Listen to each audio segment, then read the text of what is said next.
Hi friends, సౌర కుటుంబంలో అత్యంత వింతైన మంచుతో నిన్నటువంటి గ్రహం యురేనస్. సాధారణ రాకెట్ల ద్వారా అక్కడికి చేరుకోవాలంటే ఇప్పటి వరకు ఉన్నటువంటి లెక్కల ప్రకారం దాదాపు 12 నుండి 15 ఏళ్ళు పడుతుంది. కానీ ఎలాన్ మస్క్కు చెందిన స్పేస్ ఎక్స్ స్టార్ షిప్ ఇప్పుడు ఈ అంచనాలన్నింటినీ కూడా తలకిందులు చేయబోతోంది. శాస్త్రవేత్తల తాజా పరిశోధనల ప్రకారం స్టార్ షిప్ రాకెట్ను ఉపయోగిస్తే కేవలం 6.5 ఏళ్లలోనే యురేనస్ను చేరుకోవచ్చు. నాసా చేపట్టబోయే భవిష్యత్ మిషన్లలో స్టార్ షిప్ కీలక పాత్ర పోషించే అవకాశం ఉంది. ఆ వివరాలేంటో ఇప్పుడు చూద్దాం.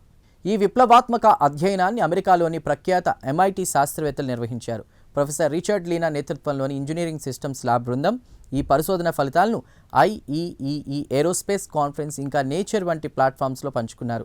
ఈ అధ్యయనం ప్రకారం స్టార్ షిప్లోని ఆర్బిటల్ రీఫ్యూయలింగ్ టెక్నాలజీ భవిష్యత్తు స్పేస్ మిషన్ల రూపురేఖల్ని మార్చబోతోంది.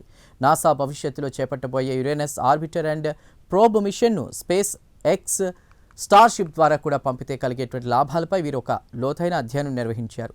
ఈ స్టడీ ప్రకారం స్టార్ షిప్ కేవలం రాకెట్ లాగానే కాకుండా యురేనస్ వరకు ప్రయాణించే ఒక స్పేస్ బస్ లాగా పనిచేయబోతోంది. అసలు యురేనస్ ప్రయాణ సమయం సగానికి ఎలా తగ్గుతుందో తెలుసా? సాధారణంగా ఇతర గ్రహాల గురుత్వాకర్షణ శక్తిని వాడుకుని వెళ్ళడం వల్ల సమయం ఎక్కువ పడుతుంది. కానీ స్టార్ షిప్ భూమి కక్షలో ఉన్నప్పుడే మళ్ళీ ఇంధనాన్ని నింపుకుని నేరుగా యురేనస్ వైపు దూసుకుపోతోంది. దీనివల్ల ప్రయాణ సమయం 13 ఏళ్ల నుండి కేవలం 6.5 ఏళ్లకు తగ్గుతుందని శాస్త్రవేత్తల గణాంకాలు చెబుతున్నాయి. ఇక్కడ మరో విశేషం ఏంటంటే నాసా ప్రోబ్ ఒకటే కాకుండా స్టార్ షిప్ కూడా యురేనస్ వరకు వెళ్తుంది.